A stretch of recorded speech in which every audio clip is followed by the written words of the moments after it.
He's half dog, half wolf, and 100% ignored by the town until they desperately need a hero. Not dog, not wolf, you're a hero! Today, we are braving the Alaskan wilderness and traveling back to 1995 to see if Balto still leads the pack or if it's better left out in the cold. You'll never get home. I'll make sure of that. Stick around to see if Seth can freeze me in my tracks with this episode's trivia question. Back then, he was considered slow and poorly suited for the job. True or false? And find out how we're going to rate this nostalgic winter adventure. Are you going to take it home? Are you going to watch it at Grandma's? Or are you going to hide it in the attic? Grab a heavy blanket and a mug of hot cocoa. It's time for another movie at Grandma's.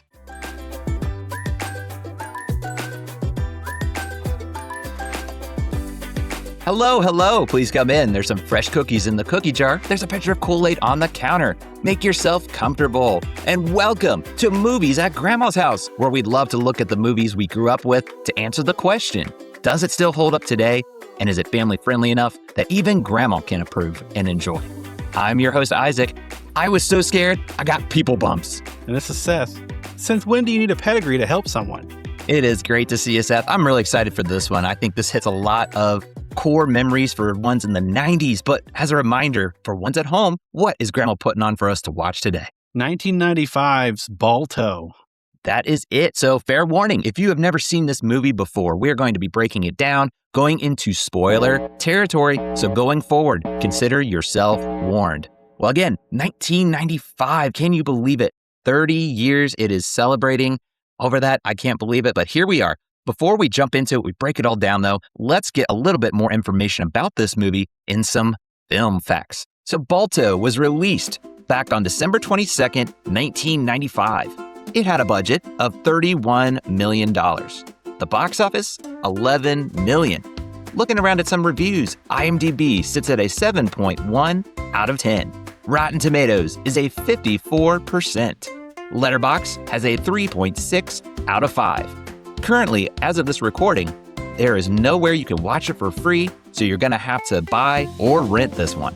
It stars Kevin Bacon, Bridget Fonda, Bob Hoskins, Phil Collins, and many more. It is in association with Amblin Entertainment. And last but not least, we gotta know, how does Grandma feel about this one? Granny's family-friendly rating for Balto is a B for intense scenes and adult themes.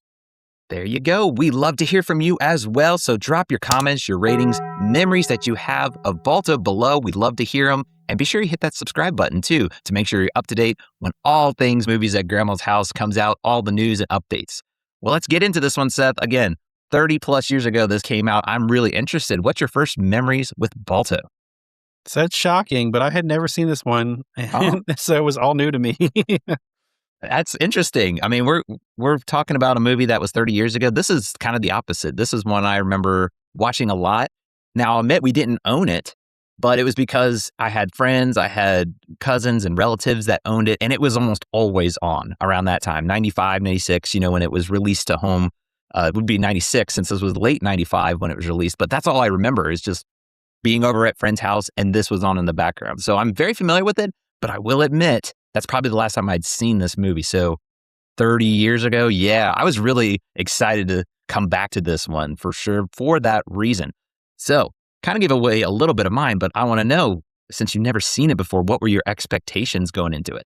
I simply hoped that it would be a good time, that I'd enjoy myself, and that it would be strong animation. Right. This is early on when animation was growing a little bit more. I mean, animation's been around for years. That's kind of a dumb statement, I know, but like the 90s kind of cemented your Disney renaissance, and this was competing with that. But I remember at the time I was still impressed with it. So my expectation was kind of similar to yours. Like, I hope it holds up. It has good animation like I remember, because that was one thing I thought about at the time. This animation is really good. It's not Disney, but it's still really well done. And I like the characters. I remember some funny moments. So I was like, I hope I can laugh again. I hope it still holds up in that way. And the usual, hope my kids can enjoy it. They're laughing along with me. Well, before we get to the plot rewind, let's pause just a moment to hear from our sponsors. Hey, love movies as much as we do? Then bring the experience of the theater to your walls with movieposters.com. Whether you're into the classics, the blockbusters, or indie gems, they have something for every single film fanatic. as a listener of our podcast, you can save up to 15% on your order right now. Just use code Grandma's House at checkout. Head to movieposters.com and let's build your ultimate collection today. All right, let's take the VHS out of the cover. Let's put it in the VCR and press play.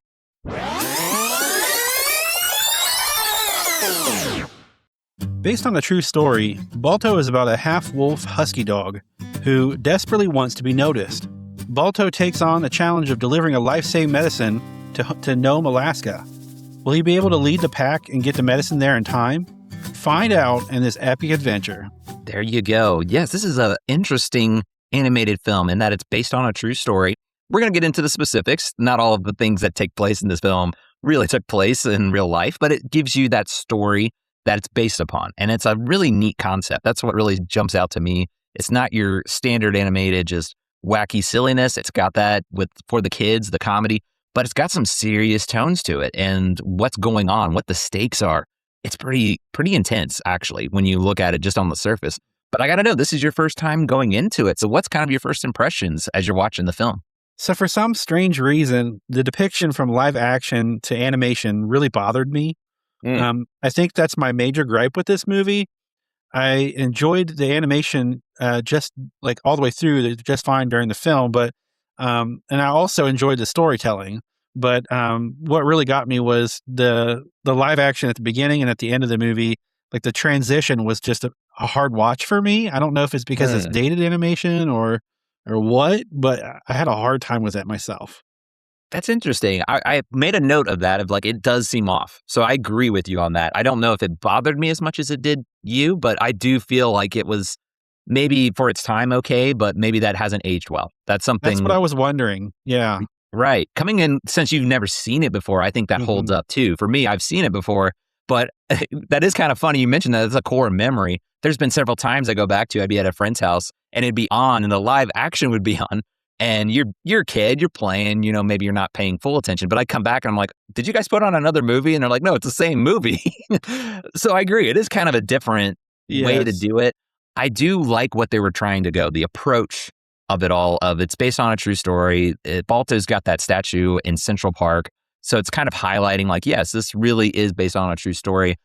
We'll get into it more, though. Obviously, not everything that happened in this film could possibly happen in real life. Let's just be honest. I'm talking geese and animals and those types of things. But I agree that there's some rough edges on this one. And that is one that I think they could have done a better job. If it was done today, I bet you it would have been handled a little differently. But yeah, what did you think of the story overall? I think that's kind of the big highlight of this with what's at stake, especially. This was a very heavy plot, especially for kids, a kids movie. The story was told extremely well, though, and I thought that the plot was quite refreshing because it was so different, as you were mentioning.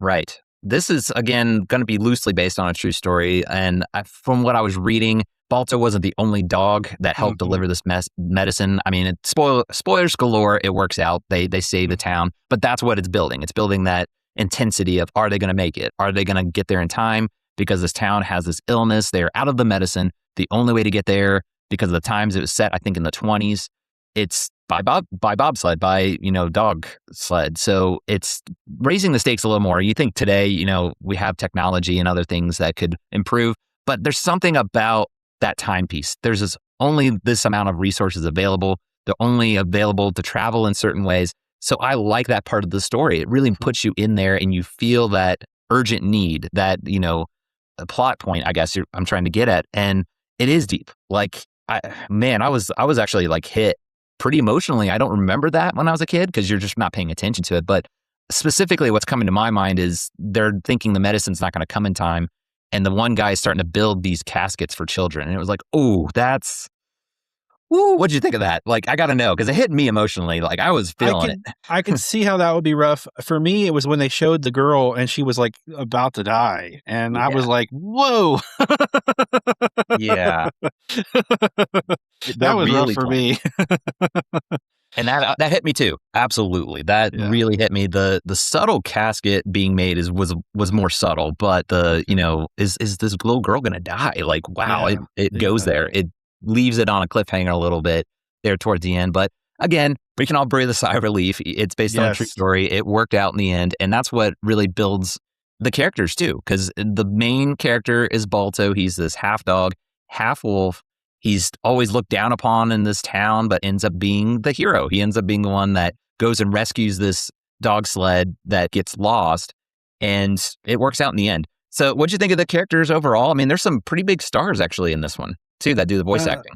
I'll highlight it, but I'd like you to bring it out because I know you're more familiar with this one than I am. So the voice acting I thought was really special and wonderful.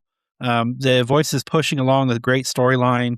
I thought that Steele was very mean-spirited and cruel and at times very obnoxious. Oh, But yes. it was a good villain, I would say. Maybe up in the top of the villains we've watched before, covered. But what did you think of the characters? That's a great point. Like, out of the villains we've covered, he's just a slime ball. Like, he is, absolutely just scum. Like, you just hate that character of Steele. He's so boastful. Right from the beginning. Yeah. Takes out a dog sled team, just starts biting their leash and messes them all up. And I'll say Jim Cummings, he is just an awesome villain. Like, look at everything 90s. That is what he's done with good characters. He's Winnie the Pooh, Tigger. So I love Jim Cummings. He's just a legendary voice actor. If you think of voice acting, he's probably one name that comes to mind as probably a top 10, if not top 5, one of the best. And he just has that gravelly voice, when he talks. And he nails it for Steele. It's like, I can't imagine another voice for such a sinister, and he's just all about himself. He steals those sausages and is like, hey, look what I got, and then blames it on Balto when the humans come and are trying to catch him. That kind of slime. I mean, yeah, it's like a villain you love to hate. That is I love that comment, though. That might be one of the best villains we've considered, at least. I'd say it's up there for sure. Right. So, I think it's great. You start with Jim Cummings. He's great. Kevin Bacon, come on, he's got an awesome name, like Bacon as a last name. And so many roles, right? Like, he plays it well. And I feel like it doesn't quite sound like him. It's Kevin Bacon, but that's where, again, I give a lot of respect of voice acting, that they're not just given their voices, they become the character a little bit. So I give my hats off to Kevin Bacon. He does a really good job. Bob Hoskins, I think he is kind of the scene stealer, though. I will give it to him. Mm-hmm. He is Boris. What did you think of Boris as the geese? He's kind of the comic relief. Very funny. I thought that they wrote him they didn't write him in like too much. Like there wasn't like too much comic relief in this one. It was just the right amount, and it was voiced very well, and the animation was good too. And I really appreciated. One of the scenes I liked was when they were both laying next to each other, and it was really cute. I thought that the character was really, really great. Yeah. Bob Hoskins, he's another legendary actor. He's done a lot of live action, but I don't know if he gets enough credit. He just has a certain voice, it. And he does a good job of tweaking it a little bit, but it's him as well.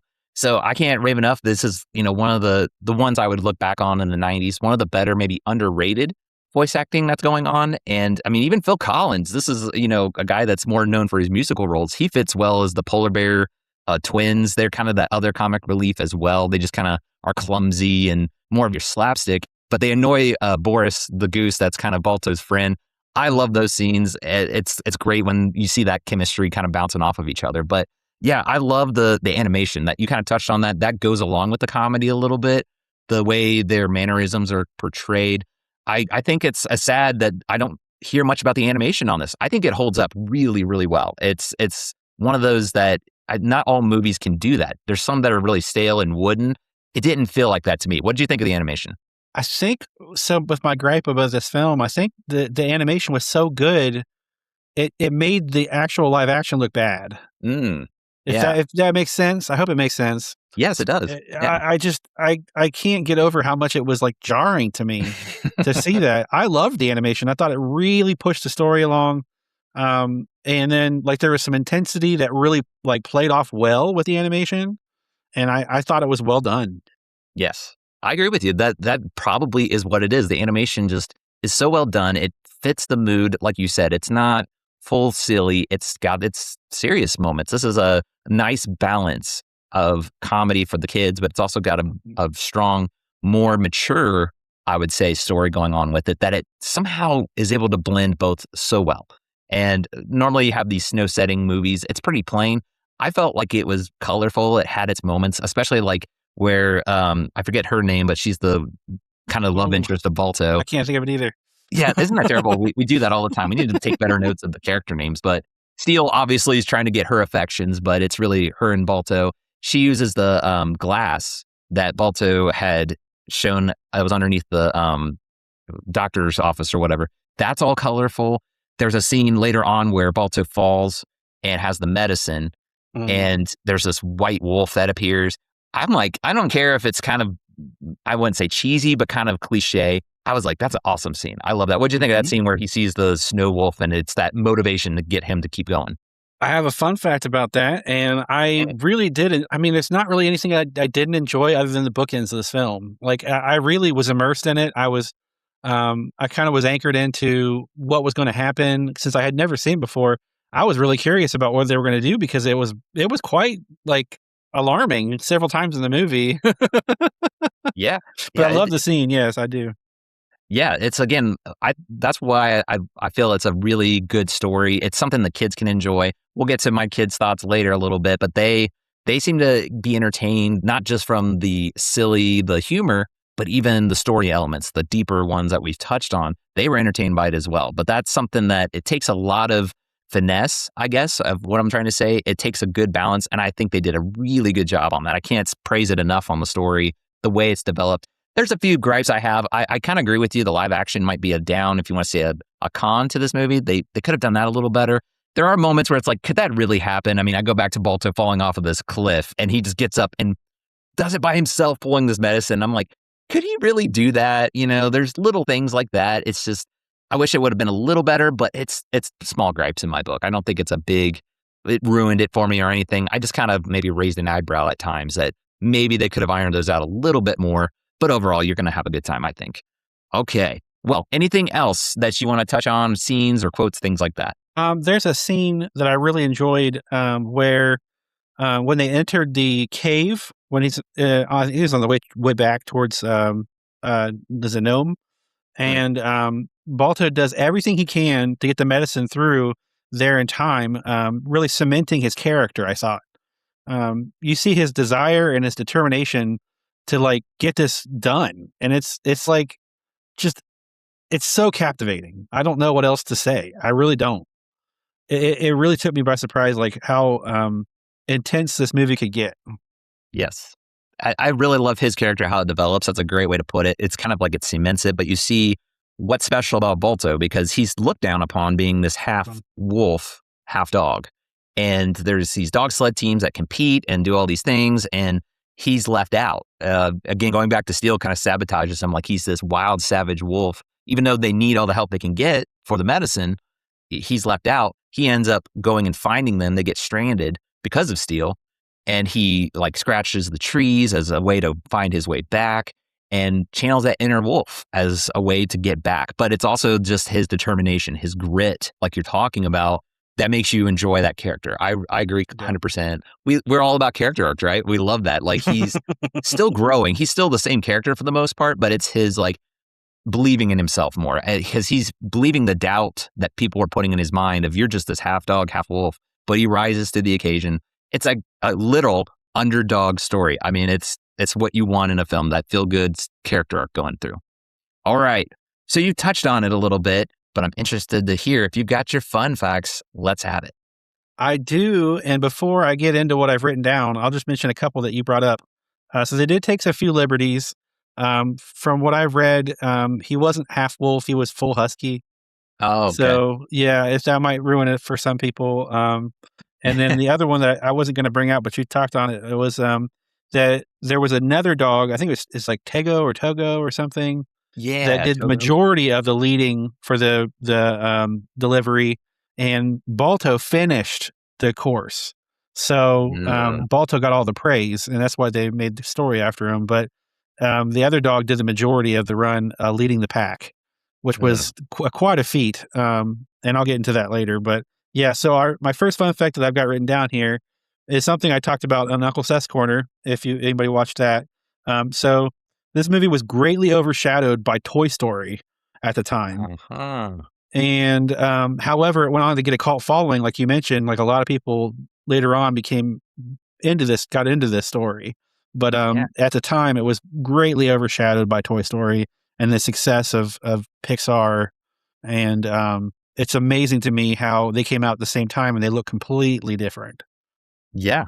I would say, unfortunately, you have, I'll praise Toy Story all day. I think it's one of my favorite movies, but I do feel bad because a lot of that is the CGI. When that came out, Toy Story got a lot more praise for the CGI.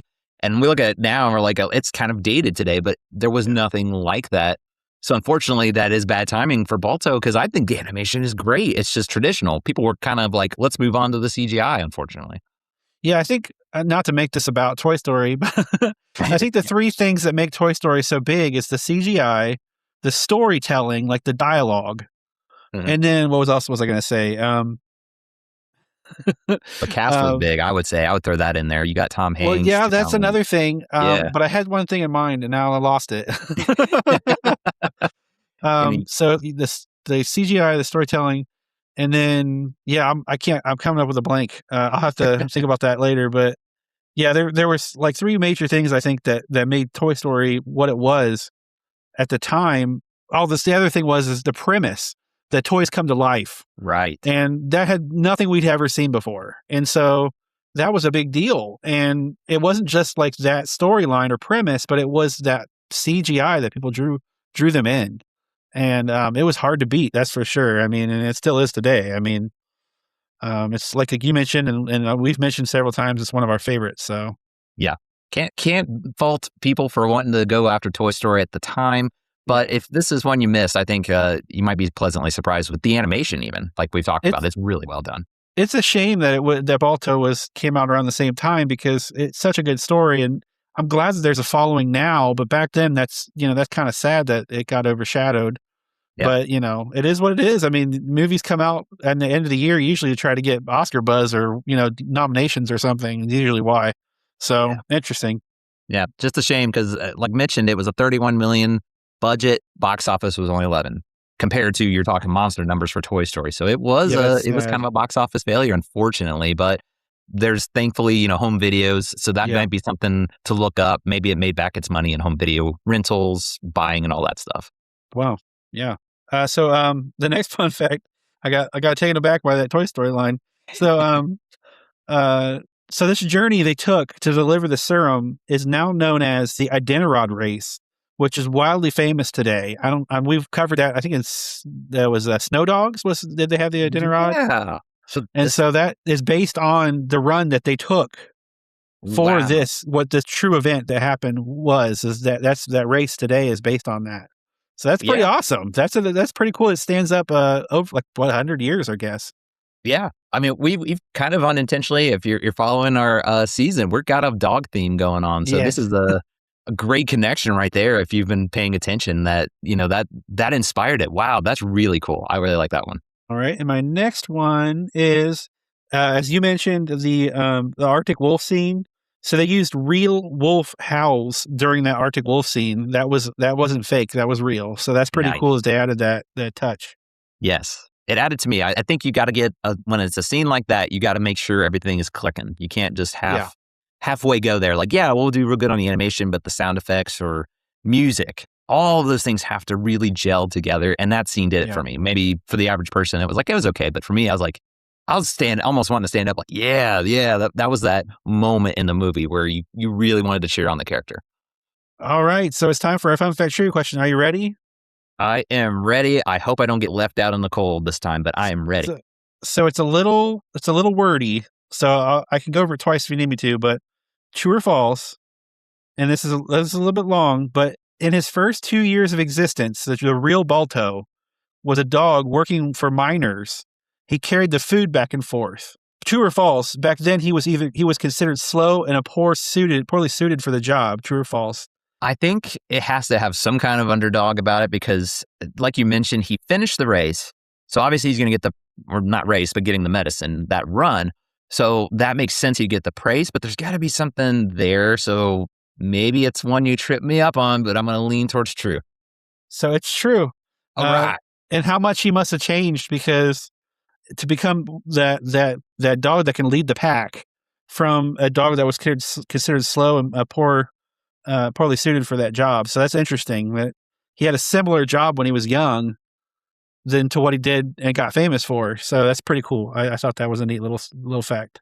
That is pretty cool. And it does the opposite in the movie. He's actually the fastest because they are considering him for the medicine run. It isn't until Steele sabotages him, makes him look like he's, dangerous. But that's funny. That is interesting. That's where, again, I go back to this movie. It's based on a true story. It's not something that's you're going to take it scene for scene. Obviously, there's the animation element of animals talking and all that stuff. But even that part of it, I was wondering about, like, was he really the fastest? Was he really like... Well, he became quite strong, but when his first 2 years of existence, apparently he wasn't as nearly as strong as he became. So that's kind of cool. I like that. That's kind of I like that too. Kind of a neat little thing I've picked up when researching this one. All right. Well, just like Balto, maybe I was the underdog, but not anymore. I came through on that, so I'm feeling great. So great question, though. That's a good one. I like that one a lot. That's really awesome. Just any way they can incorporate, the underdog, I'm going to eat that up every time. So, all right. Well, before we get to our rating, we like to look around the net. We'd just like to see what kind of reviews are out there. This was released again 30 years ago, so I'm sure there's a lot of interesting ones out there. But Seth, what are you seeing?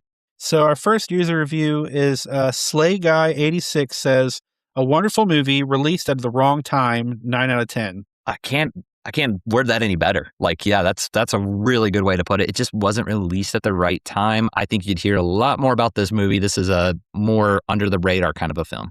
So our next one was from Joey_Corner, said, an underrated gem, 10 out of 10. Wow, really liked it. I agree. It's an underrated gem for sure. It's something you can enjoy, even with its flaws, like we touched about. It's got a lot you can enjoy for sure. And the last one I've got is Thousand Island says, a dramatic and well-made film, 8 out of 10. Okay, a lot of positives there. I think this is also one I go back to. A lot of kids that I knew own this, so I'm wondering if there's a lot of nostalgia with this one for a lot of ones that have grown up too. So I want to say real quick, sorry to cut you off. Yeah. That before we go past this, that when I was researching these user reviews, there was tons of 10 out of 10 reviews, and there was a few really low rated reviews, and therefore it got like a 7.1 or something like that. Yeah, which was weird because there was more 10s than I've ever seen on any movie, I think, that I've ever researched. Wow. Yeah. I can kind of see it, though. Again, it's well done. It's just the actual animation, the atmosphere we talked about. I mean, it's all just a nice packaged kind of a movie, even if it is loosely based on the true story. They stretch it a little bit in that Hollywood way, but it's enjoyable. It's got a great, just feel-good story to it overall, everything about it. So I'm not surprised, but it is kind of shocking. Like, out of all the movies you're talking about, that's the one you've seen the most 10 out of 10. So that's really cool. I don't know, man. Well, there we got a little bit of the reviews online, but we also like to put movies through the kid test. So I have 5 kids. One is a newborn, so does not count currently. Can't really understand the movies as we're watching them. But for my others, they are 10 and under. So like to see what their thoughts are. And I'll admit, all of them did not want to watch this movie. They were pushing back. Like, I don't want to watch this movie. It just didn't appeal to them. Maybe that's also part of when it was released. It just didn't appeal to kids. Toy Story obviously is also more appealing, but I don't know. The what ifs, right? We can go back to. But for them, it didn't catch their attention. It wasn't until I said, let's just give it a try. And sure enough, my oldest said he liked it. When the credits rolled, he's like, I enjoyed it. And I caught him laughing at one point. There was a scene with the goose and the polar bears, and the goose says, I hate bears. And he belly laughed. He's like, I really like that line. So 10 years old, he had a great time with it. My next is 8 years old. He enjoyed it, and he was actually asking questions like, did this really happen in real life, or did that really happen? And I was like, well, the medicine and those types of things. But I had to explain to him, obviously, this didn't really happen. And going back to your live action, at the end, it turns out that grandmother was the girl that got saved. So that, is a fictional character. But yes, there were people that were sick and were saved. I had to explain those types of things. But he found it really enjoyable too. I mean, he said, I enjoyed that one. And then my next he's 6 years old. He really liked it. He likes dogs. He likes those kind of animals. So that really appealed to him. And my 3-year-old, he's kind of he gets distracted. So he was along the same line. He really enjoyed that dog theme and everything going on. So overall, I mean, it's passes the kid test for sure, I would say. Wow. So, all right. Well, let's get down to it, Seth. I'm really interested to hear your thoughts, your final rating, but I have to ask you the question for Balto. How are you going to rate it? Are you going to take it home? Are you going to watch it at grandma's? Or are you going to hide it in the attic? So I had a hard time with the live action bookends. That was my thing. But that being said, I absolutely love the animation and the story. I'll take this home. Wow. Awesome. So even with the flaws of the live action, you take it home. It's a good story. It is. It is really good. I think this deserves to take it home. I can't praise enough how good the animation is, the voice acting. It's funny. But I'll actually surprise you. I'm actually going to watch this at grandma's. It's a high end. I was back and forth because I was like, I want to take this home. I think this is perfect. It's one of those movies we've talked about where if you give some time and come back to it, you're going to have a really good time. It's maybe one I don't want to watch like all the time, but you could. I would not be surprised. Like if it was on, I would stop what I'm doing and watch it because like you said, it's just so well done. I just shake my head of how it got missed and it makes sense. But still, it's just like, what a shame. Like this should be getting a lot more praise. Thankfully, it is kind of getting that praise today. More people are finding this one. But if you haven't, I can't stress enough. Check this one out. This is one you're going to have a good time with. I just feel like it's good to come back to, maybe give it a little time and come back and be in the right mood for it. It does have those deep, heavy themes. Yeah. Which is great. I mean, I don't think that's a bad thing, but maybe just something you're not going to watch all the time, if that makes sense. Well, there you go, folks. This was a lot of fun to go back to. Had so much fun watching this with my kids, watching them enjoy a movie that, like I said, they didn't want to watch at first and ended up enjoying. You just never know. Kind of proves the point. You got to give stuff a try before you knock it. So, well, before we wrap things up, Seth, why don't you tell the good people where they can find and connect with us? You can find us on YouTube, Instagram, Facebook at Movies at Grandma's House, and on TikTok at LADX Media. You can email us at moviesatgrandmashouse@gmail.com. We have a great newsletter and a revamped Patreon, so subscribe and become a member. We're brought to you by movieposters.com, so please use code Grandma's House at checkout. That's one word, Grandma's House, for up to 15% off.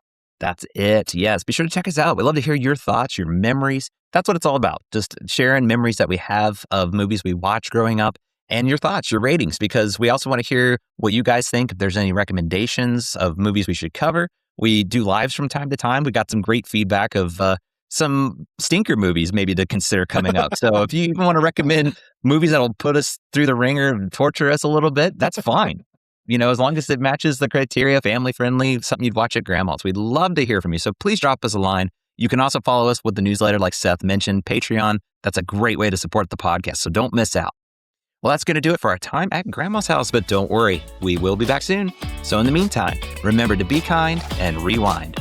We'll see you next time. Goodbye, everybody.